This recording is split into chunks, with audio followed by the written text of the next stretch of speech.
For half a century, Comic-Con International has been on a mission to celebrate the popular arts, emphasizing the artistry of a diverse array of genre entertainment that has often been overlooked or dismissed by the mainstream. From comics and movies to video gaming, Comic-Con has put the spotlight on the creators and fans of the best pop culture has to offer. To kick off Comic-Con week and look back on its 50 years, I'll be speaking with some of the people who know it best. Tonight, it's Comic-Con spokesperson David Glanzer. My very first Comic-Con was in 1978, and I remember walking through the doors and not really knowing what to expect, but I had heard these great things about Comic-Con having movie posters and stuff that you could find for film, and I was a huge, and still am, a film fan. And I remember being amazed at all the stuff that I saw, but equally as amazed at all the people that were there that shared my same interest, and who know, as much as I thought I knew, they knew a lot more. And they didn't care what I looked like, you know, what my background was, nothing, just the fact that I was passionate about something. And it was fantastic, and I learned a great deal about silent movies. I learned a great deal about film noir. I learned a great deal about comic books. I learned a great deal about costuming. There were all these aspects of art, of popular art, that I didn't even know existed. I made friends at that first show that I have to this day, and I remember I was a huge Matt Groening fan, and it was back at the old Convention and Performing Arts Center, and I had just bought his book, Life in Hell, and it was these drawings of these very funny looking rabbits, right? And I'm walking through the hall and I see Matt sitting on these steps just by himself. I walked over and I said, Mr. Groening, can I have your autograph? And he's all, oh, sure. And he said, I'll sign the book. So I thought he was just gonna write his name. Well, he drew this big Binky, which was one of the characters, and to my pal David from Matt Groening. And I was just, over the moon. And I said, why do you, I love your bunnies. I love these guys. Why don't but I never see you really draw people. And at the time, I think I wasn't very familiar with Akbar and Jeff, which was another comic strip that he did. And he's all, oh, trust me, if you saw me draw real people, you'd know why I didn't draw real people. And fast forward a few years, he was doing cartoons for the Tracy Ullman Show. And if you look back at those original Simpsons, they were fantastic, but they were a little rough. But it was amazing to me that I was able to sit and meet this guy, and I was such a big fan of his. And fast forward several years later, just a couple years ago, we gave him our Icon Award, which is an award for a contribution to popular art. And it was amazing to think that I got to be on stage with him and present him this award. And he was very humble, and the same guy who was sitting on the stairs so many years beforehand who was happy to sign an autograph and an image from me. My name is Jackie Estrada, and I'm one of a handful of people who've been to every single San Diego Comic-Con. And over the years I had many different positions. I was handling PR, I was handling the Artist Alley, and I edited the souvenir book and the events guide many times. And since 1990, I've been the administrator of the Will Eisner Comic Industry Awards. Comic book people, photographs from the 1970s and 1980s, how this came about was I was a photographer back in that era. I did my own developing, did my own printing, and I took hundreds of pictures every year starting in about 1978. And we have Bob Kane drawing Batman, which you didn't see too often in those days because he usually had other people draw Batman. People from the golden and silver age of comics, the people who maybe weren't appreciated during their period, but they came to Comic-Con. So when you think of Shazam and Captain Marvel, C.C. Beck is the guy who drew Captain Marvel. He came, brought a guitar and sat and played music at the blood drive. We have here Jerry Siegel and Joe Shuster, who created Superman. And they're just hanging around. Here's Jerry Siegel dancing with his wife at a party. Mark Hamill just snuck down to the show from LA because his friends, Bill Mumy and Miguel Ferrer, had a band that was playing. And so he wanted to see them. They were called Seduction of the Innocent. Bill Mumy, Miguel's on the drums, there he is there. And they wrote a song called King Jack, or King Kirby, that was about Jack Kirby. So here's Jack and his wife Roz dancing to Seduction of the Innocent, playing a song that they wrote about him. guess the only other thing I'd say is that some of the photos I have, nobody else got a picture of that person when they were at the show. So that's the one evidence that they had, that Golden Age person or that Underground Comics person was at Comic-Con.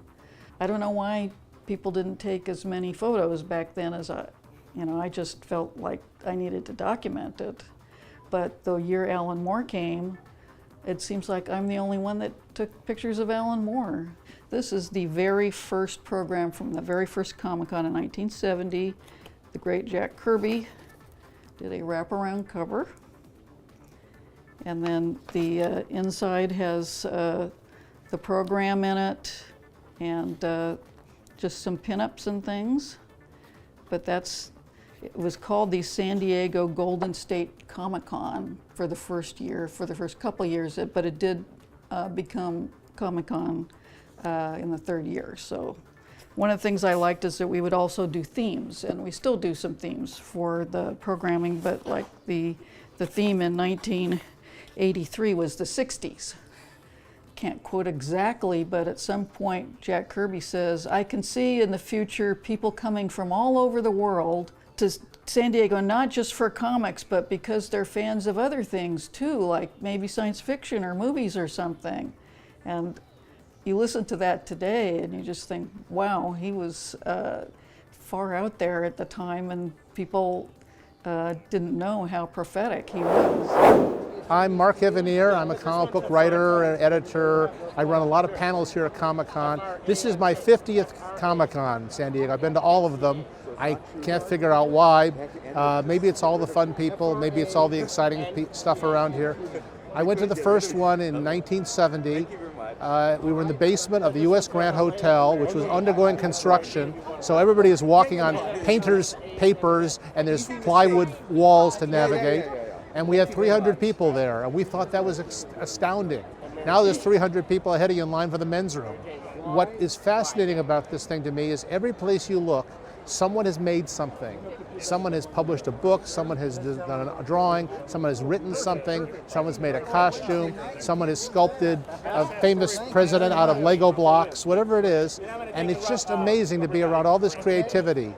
And that's the way it was at the very first one, and that's the way it still is. The convention gets bigger, it gets more commercial, it has more famous movie stars at it, but it's still about just a lot of creative, brilliant people getting together. People complain sometimes there isn't enough about comics here.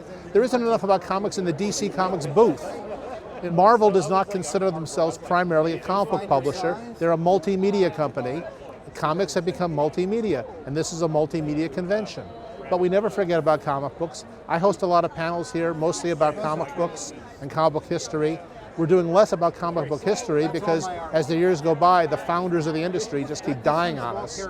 You'd think they'd have the decency to stick around as long as we wanted them to. But we've run out of those pioneers to a certain extent, but there's plenty more history to cover, and there's plenty more to say about the books, and there's never been more diversity in comic books of subject matter and topics and audience appeal than there is right now. So it's a very exciting time. My name's Scott Shaw. I grew up in San Diego, although I was born in New York City, but I consider myself a San Diegan. And I was one of the kids that started Comic-Con in San Diego in 1970 was our first one-day one, which doesn't really get acknowledged, but the three-day one was the same year later in August. But I was one of the kids that helped start it back in '68. Well, I'm a professional cartoonist, and therefore I was an aspiring cartoonist. A lot of my friends in high school were also aspiring creators or scientists. I went to Crawford High School here in San Diego, and we had a lot of nerds. So many that nobody beat up on us. We really kind of stood up for ourselves. One was Greg Bear, the science fiction author, Roger Friedman, the scientist, John Pound, the illustrator, and myself. And we all wound up doing what we wanted to do. But we were in a group that wound up, I kind of introduced them to another group who were all collectors and dealers of old comic books. We also collected comics, but we more wanted to write and draw comics or books or movies or whatever. So when the two got together, that's when it really took off. And before too long, we had our first convention, which was 300 people in the basement of the U.S. Grand Hotel downtown San Diego, which at the time was not nearly as nice as it is now. And yet, even they didn't want us because they felt, well, they were right. We were all a bunch of kids. And I think maybe a couple were adults, and a few of the dealers were adults. But for the most part, they didn't want us because we couldn't drink, so there wouldn't be a big bar tab. And even if we could drink, we wouldn't have cared. We wanted comic books, you know. I worked in the business of why the con got so out of control, because I worked in advertising for many years as well as animation and comic books. And I think the problem is marketing now runs the world. Marketing is like the big bully that nobody really acknowledges.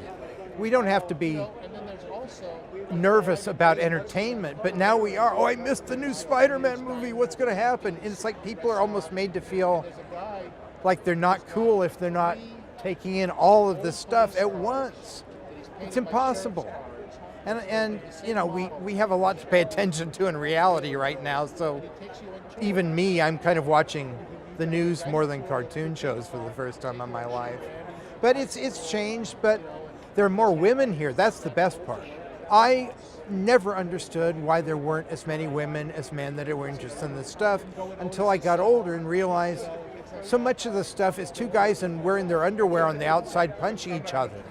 No wonder women aren't interested in it. But now there's so much other stuff, and women now are writing superhero stuff where they're not punching each other all the time. It's a real nice thing, because you used to see guys dragging their bored girlfriend around. Now you see women dragging their bored boyfriend around, which is just what I like to see. As before, the main reason I come to Comic-Con is the people, the fans. And it's a great chance for fans to interact with the professionals. And it's almost in no other industry do we have that type of interaction. And you know, I've become friends with a lot of the fans. I've gone to their weddings. It's really neat.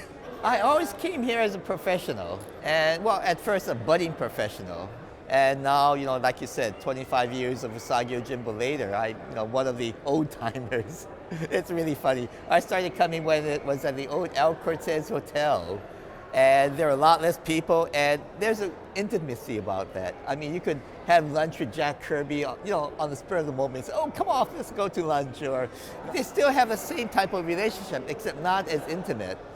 But they still have that interaction with the fans and pros, which I love. Do you have any favorite memories, like from those early years, like meeting someone like Jack Kirby? Or Jack Kirby's birthday party at the Hotel San Diego, and that was great to be in a cramped, crowded room with a couple of hundred other people. The elevator's door opens and Jack's there, and we're all, surprised, and he's kind of oblivious, still talking, and then finally, is this for me? Jack was the sweetest man. Another one person I met here at Comic-Con was Osamu Tezuka, which was a boyhood idol of mine, and I met him, and that was a big thrill. I told my mom about it. I remember when the Japanese contingency arrived with Monkey Punch and a few other illustrate Japanese mangaka, and it was a big thing. The whole convention, I think, was themed around the Japanese influence. But now the Japanese influence, there's people from Europe, Australia, and all over, come to Comic-Con, and they come to my booth and ask them, so you're here just for Comic-Con? So, of course. I've been an exhibitor for about 20 years now.